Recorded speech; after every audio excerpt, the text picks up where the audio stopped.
What is rhetoric? The definition of rhetoric commonly used: rhetoric, persuasion and identification. What is rhetoric? The definition of rhetoric commonly used is the art of persuasion. Rhetoric is everywhere and can involve any kind of text, including speech, written word, images, movies, documentaries, the news, etc. So it is important to understand how to navigate the murky waters of persuasion and rhetoric. Aristotle defined rhetoric as an ability, in each particular case, to see the available means of persuasion. Since then, Aristotle's definition of rhetoric has been reduced in many situations to mean simply persuasion.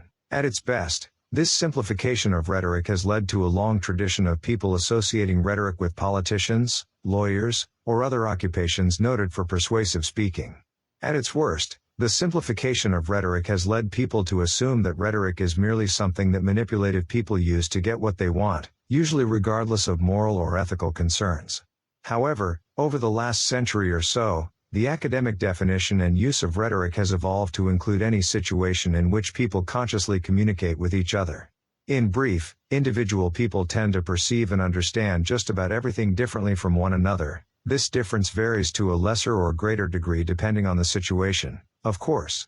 This expanded perception has led a number of more contemporary rhetorical philosophers to suggest that rhetoric deals with more than just persuasion. Instead of just persuasion, rhetoric is the set of methods people use to identify with each other, to encourage each other to understand things from one another's perspectives.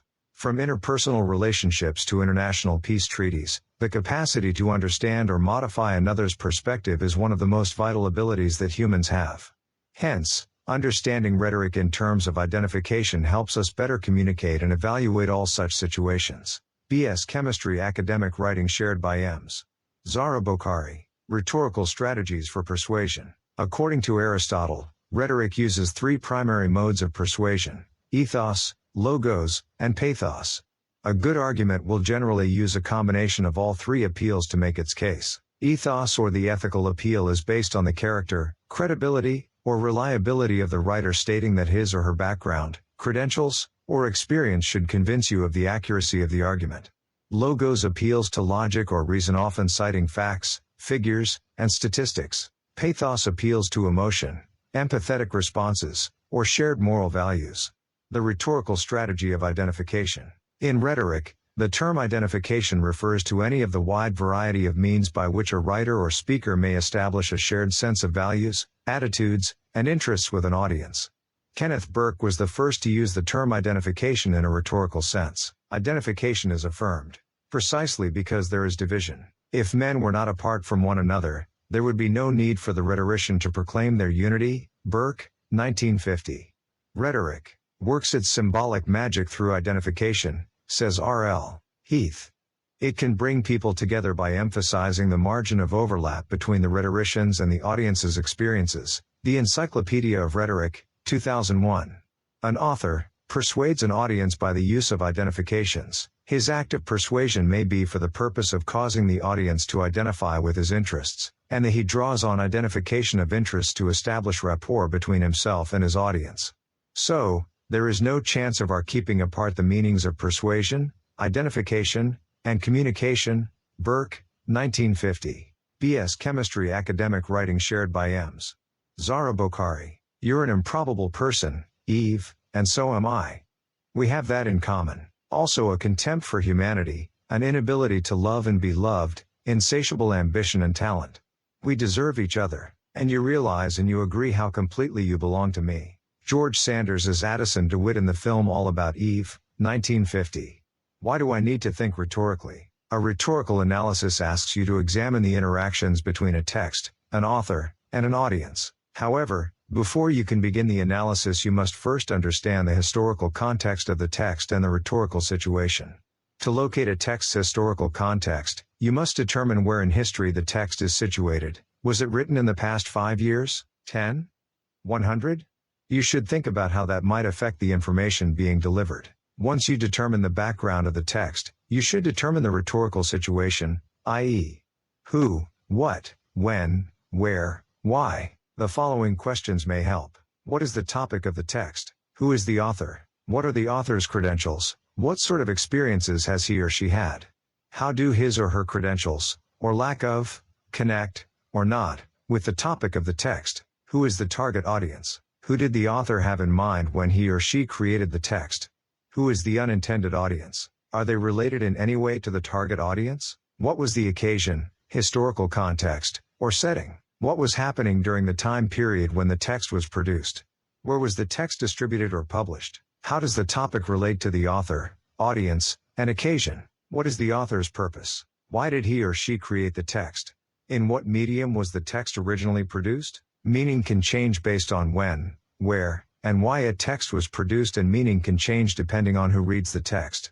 Rhetorical situations affect the meaning. B.S. Chemistry academic writing shared by Ms. Zara Bokhari of a text because it may have been written for a specific audience, in a specific place, and during a specific time.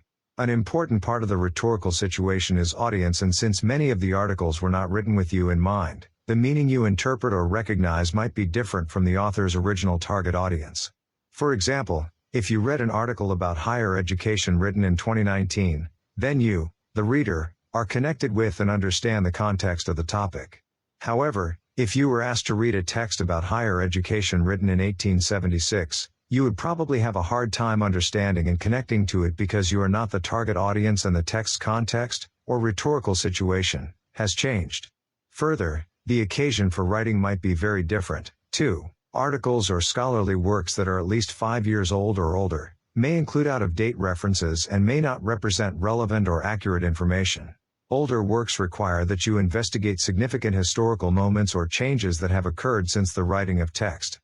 How to build an academic argument. What is an argument? An argument involves establishing a claim and proving it with How to build an academic argument. What is an argument? An argument involves establishing a claim and proving it with logical reasoning, examples and research. Your ability to provide an argument will set your work apart from that of students who treat assignments as merely an accumulation of facts/details. The importance of an argument. The word argument may not appear in your assignment, but it is often key to writing essays and giving presentations. The aim of academic work is to express a point of view on a subject and support it with evidence. Most material learned in college has been debated before, i.e. the argument exists in the class module and further research. Although it may not be obvious at first, they might be presented as facts. Top tip: facts can be interpretation. Your role in the academic argument. Differences of opinions can generate debate which furthers our knowledge. This can tray on what is true, real or right. Your classes encourage you to engage in critical thinking. Your assignments will require you to examine interpretations, defending them, refuting them, or providing your own view. You almost always need to do more than summarize information or regurgitate what you have learned in class. 2. PAGE. How to create an academic argument. Organization is an essential part of building your argument. Creating a clear outline for your audience, you will guide them through your argument and reasoning process. It is often helpful to complete an outline of your assignment before attempting to construct an argument. This layout will help clarify your thinking and writing process to ensure that your audience will be able to clearly follow your argument.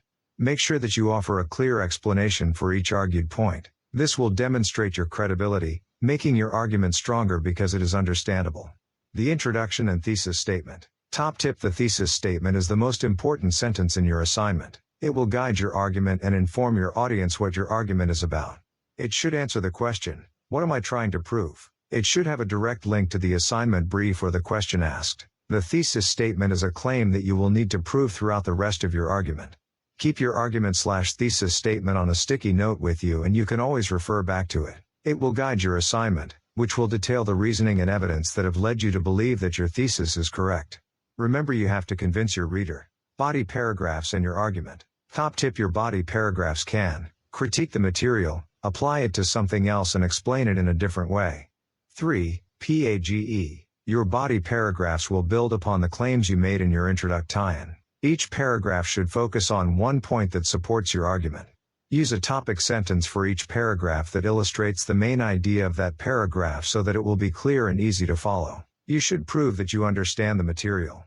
Demonstrate your ability to apply the material in ways that go beyond what you have read or heard. Top tip: avoid the common pitfall of summarizing information and creating information dumps. The application of the information to your argument is essential. Remember, your instructors probably already know the subject matter, and you should avoid providing them with material that is not related to your point.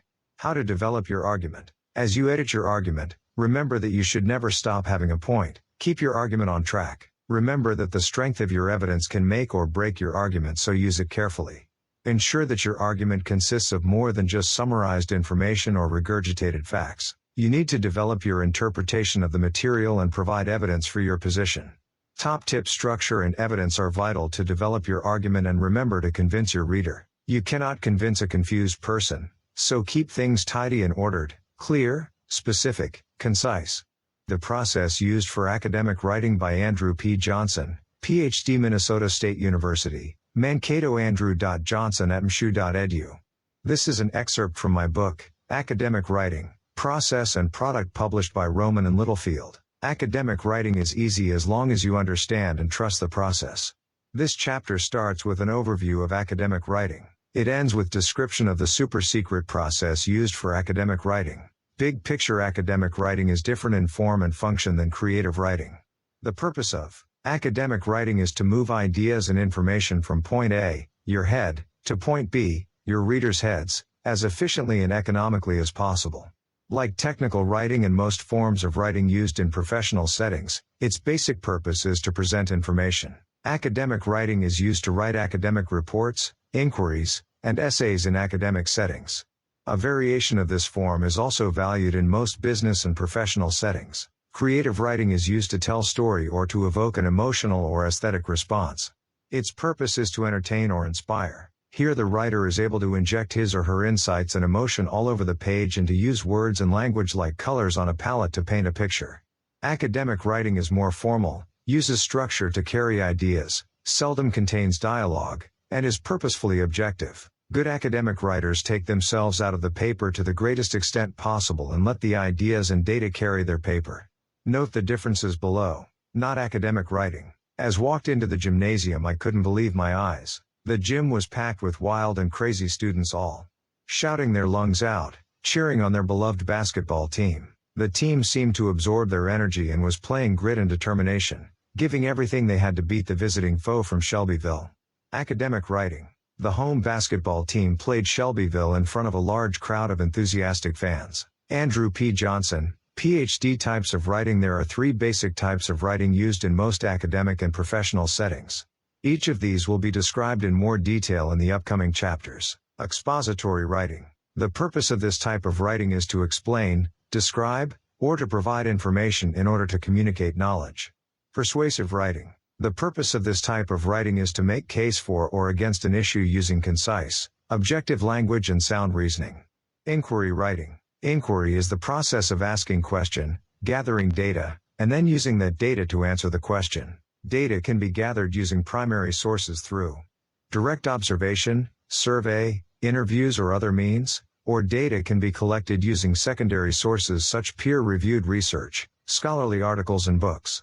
The purpose of this type of writing is to describe all phases of the inquiry process. The super-secret writing process for academic writing. Academic writing is not an event that occurs in one setting but process that occurs over time. And this process is necessarily messy. Writers think, plan, struggle, revise, rewrite, and mess about in order to discover exactly what they want to say and how they want to say it. This is all part of the process. See Figure 1.1. Each step of this process is revealed below. 1. Research to gather data. Usually this means reading and taking careful notes. However, data can also be collected other ways. 2. Pre-writing. As the name implies, this is what is done before writing. This involves things such as planning, creating outlines, generating ideas, or finding structure. 3. First draft. This is the first attempt to get ideas on the page. 4.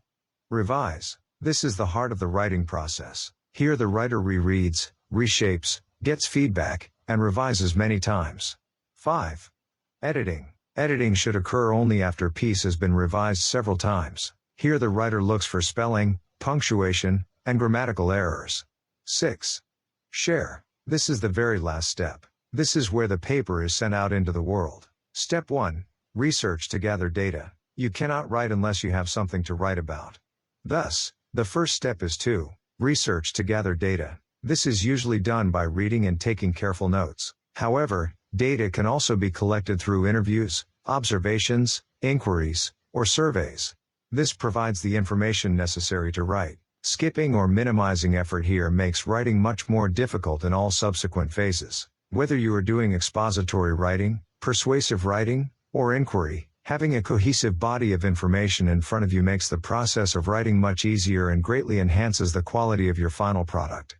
Step 2. Pre-writing. Once you have gathered data and taken notes, the next step is to generate ideas and find basic yet flexible initial structure. Below are described 5 strategies for this.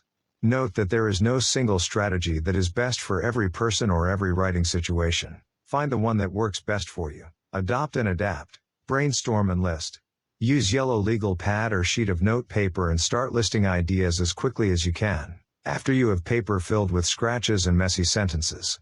Then look for patterns and groups. Use these to create very flexible, beginning and then begin to outline. Academic writing. 3. Andrew P. Johnson, Ph.D. Brainstorm and group. Start with your writing topic. Then generate as many ideas as quickly as you can related to your topic without regard to evaluation.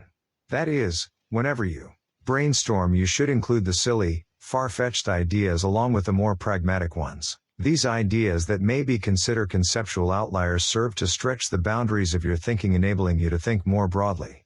Next, look for groups or patterns. Then organize the ideas into groups to create sections and paragraphs. Semantic webs. The semantic web allows you to generate ideas at the same time as you create structure.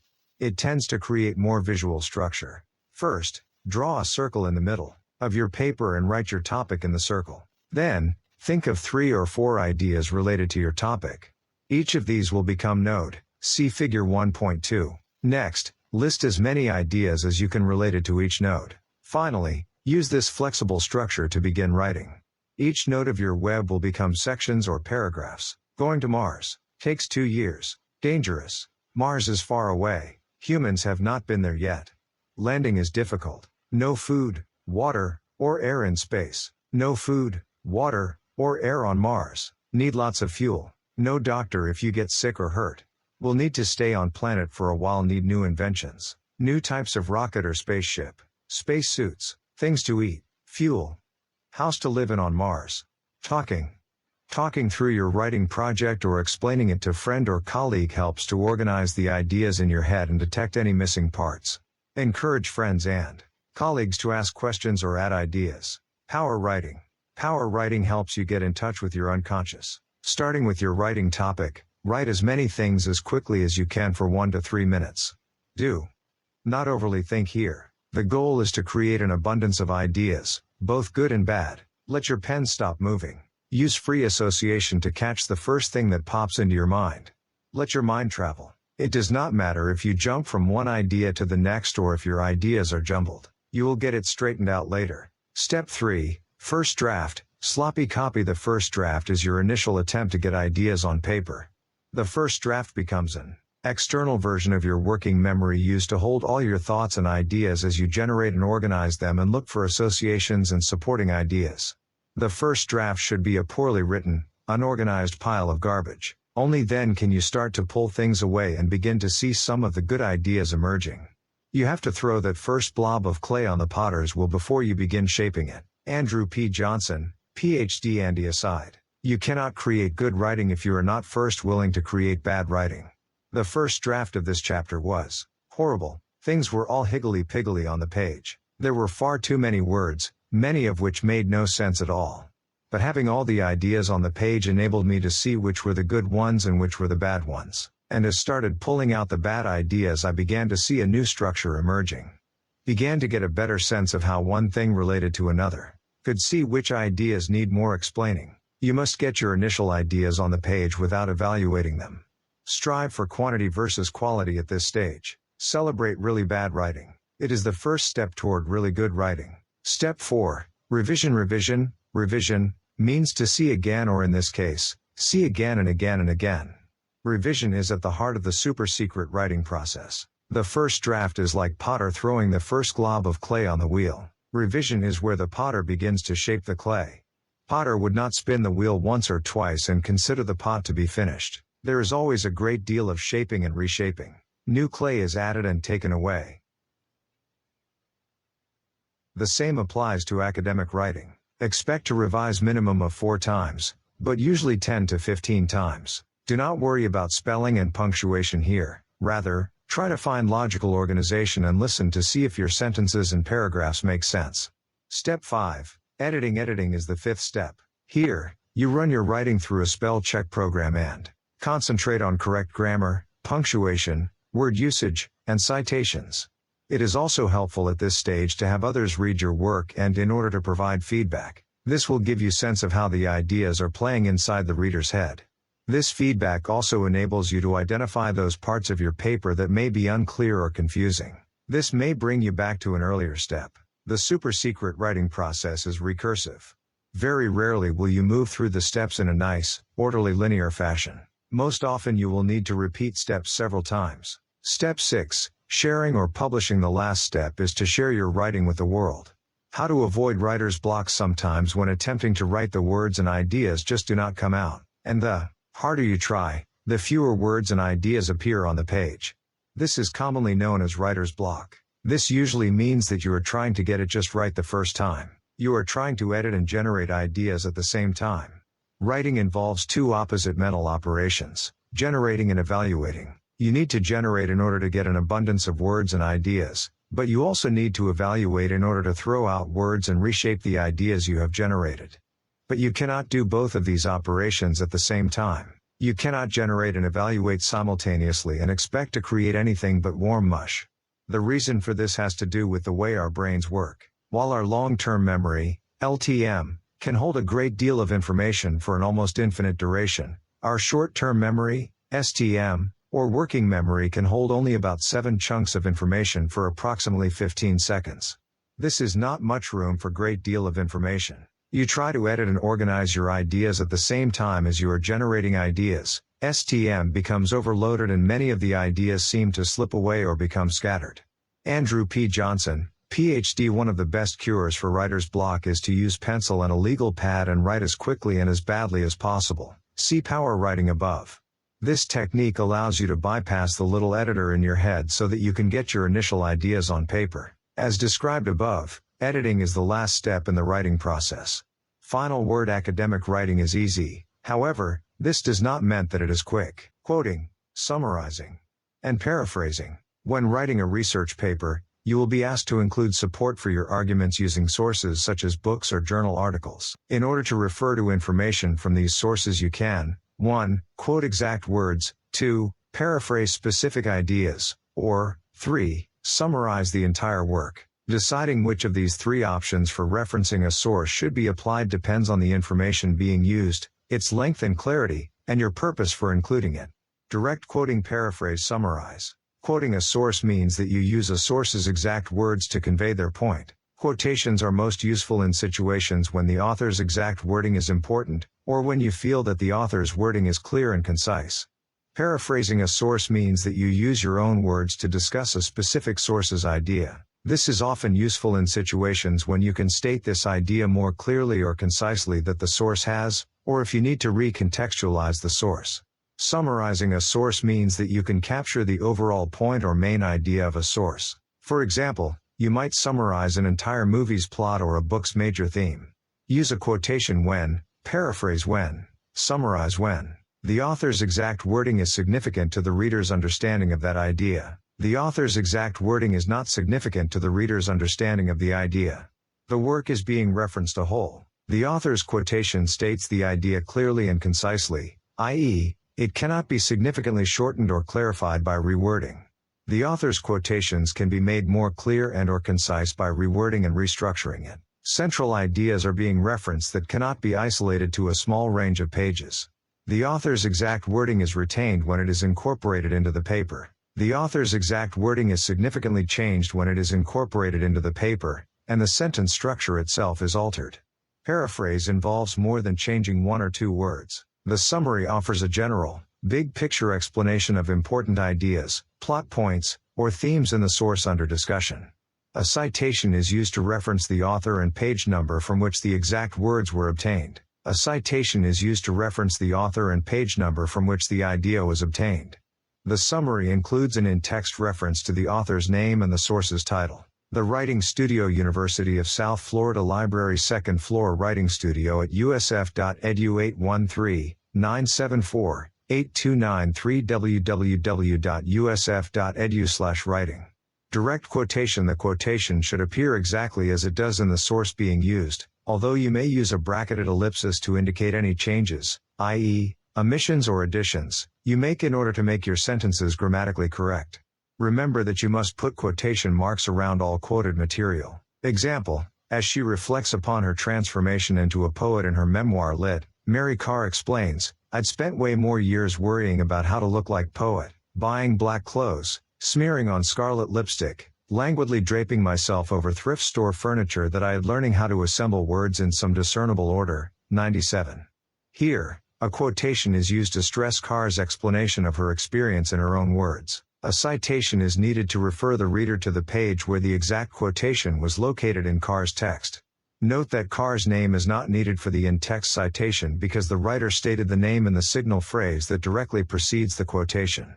Summarizing is particularly useful for condensing big picture ideas into a discussion of the work in general and in its entirety. Example: in her 2009 memoir Lit., Karr exposes her struggles with alcoholism, an unfulfilling marriage, and an unhappy childhood as she reveals her attempts to heal and make peace with her past.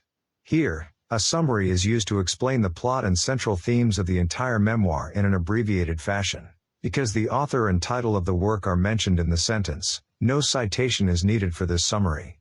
Also, no page number is necessary because the work of summary is meant to summarize a text more holistically rather than something on a specific page in the text.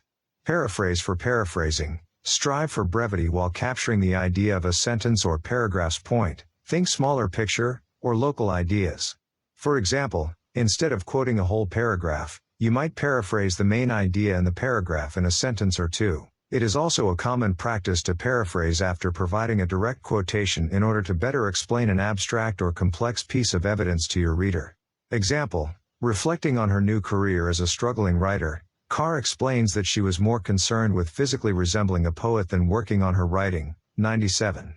Here, a paraphrase is useful because it describes the same idea that the author intended, but it clarifies the point for a reader who may not be familiar with Karr's work. It also shortens the sentence significantly. Citation is needed for this paraphrase because it refers to a specific section in the text that has been restated differently.